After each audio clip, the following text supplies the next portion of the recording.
Bon, on avait dit qu'on ferait un peu le point là, qu'on suivrait l'évolution des cheveux et je pense qu'on peut très simplement dire qu'ils ont poussé depuis le début.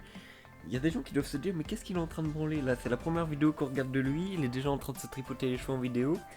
Et bien écoutez, bonjour à tous, j'espère que vous allez bien déjà dans un premier temps. Pour ma part aujourd'hui ça va franchement super. Et si je vous retrouve aujourd'hui pour cette vidéo, c'est pour parler marque de vêtements, car nous devons être dimanche et il est 10h. Si vous regardez cette vidéo en étant ponctuel et très à l'heure. Et aujourd'hui on va parler de tout ce qui est produits et fournisseurs. Donc rapidement, pour ceux qui me découvrent avec cette vidéo et qui se disent qu'est-ce qu'il faut avec ses cheveux, et bien tout simplement, je m'appelle Kylian, j'ai 20 ans et j'ai créé une marque il y a à peu près 1 an et demi sur tout ce qui est vêtements, textiles, etc. Et donc j'ai voulu, à travers cette chaîne YouTube, vous partager un peu comment je m'y suis pris pour vous aider à créer votre propre projet.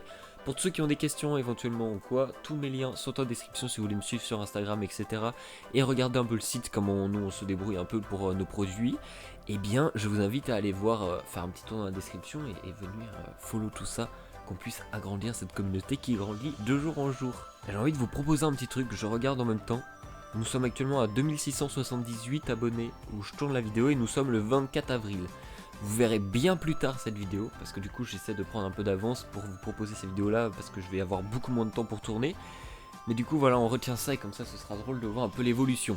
On va partir tout de suite du coup, et aujourd'hui on va parler par rapport aux vidéos précédentes que vous pouvez retrouver d'ailleurs dans la description, parce que là on suit étape par étape. Donc si vous voulez rien manquer, n'hésitez pas à voir les 2 épisodes précédents. Donc dans celui-là on va voir tout ce qui est produit et tout ce qui est fournisseur. Donc parce que c'est des questions qui reviennent beaucoup. Et donc au niveau du produit, une fois que vous avez trouvé le style, etc., le nom de votre marque, le logo et tout, eh bien il va falloir trouver un produit à faire, que ce soit un t-shirt, un hoodie, une veste, un manteau, une casquette, des gants, des bonnets, vous m'avez compris, il y a un large choix, et justement c'est ce qu'il va falloir identifier aujourd'hui. Mais alors comment fait-on pour identifier le produit qui va le mieux correspondre avec ce qu'on veut faire ? Par exemple, vous, votre objectif c'est de tester, de voir si votre marque peut intéresser, voir ce que ça rend déjà. Moi il y a 2 choses que je vous conseille vivement. De 1, ça va être les textiles de type t-shirt, parce que c'est quelque chose qui n'est pas forcément hyper cher. Vous pouvez tester sur plein de sites différents, Vistaprint, Tuntu, etc. Il y en a plein qui vous permettent de tester la qualité, voir au niveau de l'impression ce qui vous correspond le mieux, si c'est de l'impression digitale, de l'impression directement qui va être faite dans le textile, comme là en fait l'encre est rentrée dans les fibres du textile, ou alors si c'est par exemple de l'impression en flocage. Donc du flocage c'est quand on imprime avec une presse et qu'on pose, enfin remarque que ça peut se faire aussi avec une presse dans l'autre, mais c'est plus imprimante et après vous mettez une presse pour que ça chauffe le textile et que ça s'imprime dedans. Mais vous avez le flocage où du coup vous avez votre motif qui est découpé et vous allez simplement le coller en fait sur le produit. Ça fonctionne très bien, ça tient très bien. Après il faut que ce soit une impression de qualité derrière, mais en tout cas voilà. Donc il y a différents styles et il y a aussi la broderie. Et la broderie, ce que je vous recommande si vous voulez tester, essayez de le faire sur des casquettes notamment, ça va pas vous coûter hyper cher. Vous pouvez le faire sur du t-shirt ou quoi, sachant que la broderie ça va être entre 30 à 50 euros pour du maquettage. Donc c'est à dire que de base vous avez votre logo, imaginons celui-là, nous on veut le faire broder sur ce t-shirt là ou sur n'importe quel autre. Pour que l'entreprise puisse vous le broder, en fait, elle va devoir faire un maquettage, ce qui va permettre de voir comment ils vont faire la broderie, tout simplement, comment est-ce qu'ils vont créer le logo. Et suite à ça, ils vont pouvoir vous faire le logo ensuite. Donc vous comptez 30 euros au minimum, plus le prix du textile, de l'envoi, etc. Donc c'est un coût, certes, mais au moins ça vous permet de voir un peu ce qui vous plaît. Donc là-dessus, je vous invite à voir par rapport aux produits que vous choisissez, par rapport à ce que vous voulez vendre, si c'est du hoodie, de la casquette ou du t-shirt, de voir quelle impression va le mieux correspondre à votre produit. Par exemple, ça sert à rien de mettre du flocage sur une casquette parce que je pense très sérieusement que ce n'est pas la meilleure idée, bien que ça puisse exister, je n'ai pas vu pour vous le dire. Je pense que ça ne tient pas énormément et que ça rend pas un truc très très beau. Mais en tout cas voilà, c'est très important de savoir par rapport à la qualité de votre textile, comment vous voulez que ça tienne, par rapport au lavage, par rapport à plein de choses, de bien identifier le produit que vous voulez choisir. Pour ça, il y a plusieurs manières de voir. Moi je vous recommande des sites tels que Vistaprint ou Tuntu pour voir un peu la qualité. Tuntu est une qualité supérieure à Vistaprint, parce que Vistaprint, moi je l'utilise pour mes prototypes entre guillemets, pour voir en gros ce que ça donne sur un t-shirt simple. Donc suite à ça, moi je vois que par exemple une impression directement dans la fibre du textile, c'est intéressant pour ce style de t-shirt et pour tel grammage, parce que vous avez un grammage différent en fonction des produits, et ça aussi c'est à prendre en compte. Bien sûr, ce que je vous invite à faire, c'est, si vous y connaissez pas trop, c'est de contacter directement l'entreprise avec qui vous allez bosser là-dessus, et vous leur dites voilà, moi l'idée derrière c'est ça, qu'est-ce que vous me conseillez, est-ce que je dois plus m'orienter sur ce style d'impression ou ça, etc. Et en général, comme sur TuneTo, ils vous disent quand l'impression ne correspond pas forcément, du moins avant, parce que ça a changé, parce qu'il n'y a plus l'impression justement directement dans la fibre du t-shirt, du textile. Donc voilà, il y a des choses qui changent, mais en tout cas renseignez-vous bien avant d'imprimer quelque chose et que ça part totalement en steak. Et maintenant parlons fournisseurs, car c'est la question qui doit être là, qui revient le plus. Fournisseurs, comment est-ce qu'on les trouve, comment est-ce qu'on les démarche, comment est-ce qu'on s'y prend tout simplement. Donc quand vous avez identifié votre produit, on va partir sur une base de t-shirt. Vous voulez, et alors bien sûr il faut prendre en compte l'impression sur cette étape là, c'est soit vous voulez imprimer vous-même, vous avez le matériel chez vous, vous pouvez faire imprimer directement chez vous, et bien vous commandez le textile vierge et ensuite vous faites imprimer, ou alors sinon vous pouvez également trouver un imprimeur près de chez vous et que lui vous lui amenez les textiles vierges et lui pose l'impression. Donc ça c'est une option. Vous avez également une autre option qui fonctionne avec TuneTo. Alors je préfère le préciser, il n'y a pas de partenariat ou quoi, c'est juste que c'est ceux avec lesquels je bosse et que je recommande vivement parce que la qualité est là, donc voilà.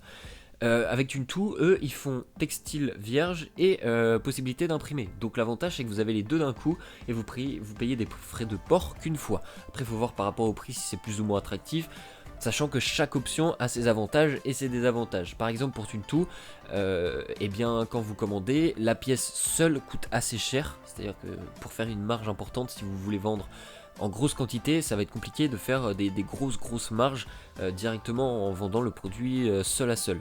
Par contre, l'avantage avec un fournisseur, par exemple, vous voulez acheter 60 ou 100 t-shirts vierges à un fournisseur, par exemple BNC ou Fruit of the Loom ou n'importe, et bien vous allez commander et là vous allez avoir des prix dégressifs.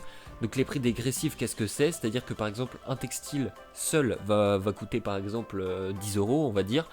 Et si vous en achetez 5, le textile seul vous revient à 5 €. Donc ça vous fait une réduction assez importante au fur et à mesure que vous achetez. C'est un certain pourcentage à chaque quantité ajoutée. Vous avez une vidéo d'ailleurs sur ma chaîne à propos de ça qui a bien fonctionné et qui vous a plu. Donc n'hésitez pas à aller la voir également. Je mettrai tout ça en description. Comme ça vous pourrez avoir plus d'informations à ce niveau-là. Donc les fournisseurs, très important de bien les choisir parce que ça va vous permettre d'avoir un textile plus ou moins qualitatif. Et c'est pas parce que le textile ne vient pas de France que c'est pas de la qualité.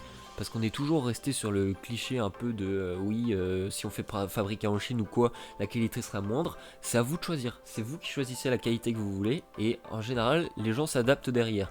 Et c'est pas forcément fait dans des conditions pitoyables. Il y a certainement des choses qui existent encore là-dessus et ça je le renierai jamais. Il y a des choses qui existent et qui sont intolérables à ce niveau-là.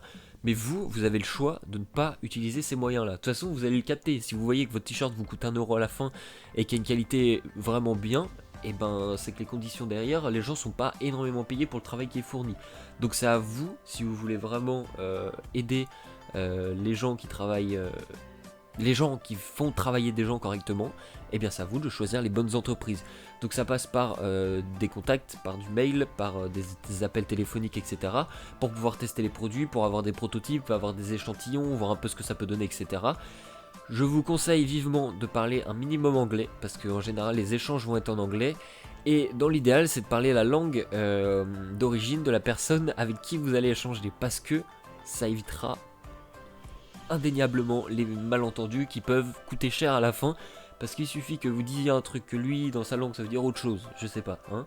Mais si... Le truc c'est que c'est vous qui payez à chaque fois les prototypes, donc ça vous fait encore des sommes, alors qu'une fois que tout est bien carré, tout est bien réglé, vous prenez le temps de bien expliquer les choses, de bien voir ce qu'il vous faut, et là tout va passer tout seul, et ça vous aidera énormément à économiser de l'argent, à économiser du temps, et avoir une qualité et un produit que vous contrôlez en fait. Donc voilà, j'espère que sur cet épisode je vous aurai d'un minimum, c'était l'épisode 3, on se retrouvera dimanche prochain à 10 h pour l'épisode 4 qui parlera, puisque j'ai ma petite liste en bas, écoutez je suis à peu près organisé, qui parlera du stock ou du flux tendu. Donc j'ai un petit peu abordé le sujet rapidement tout à l'heure, mais nous on va en reparler par rapport au stock ou flux tendu, qu'est-ce qui est le plus intéressant, sachant que j'ai déjà fait une vidéo aussi là-dessus, mais je vais essayer de vous apporter quelques détails supplémentaires.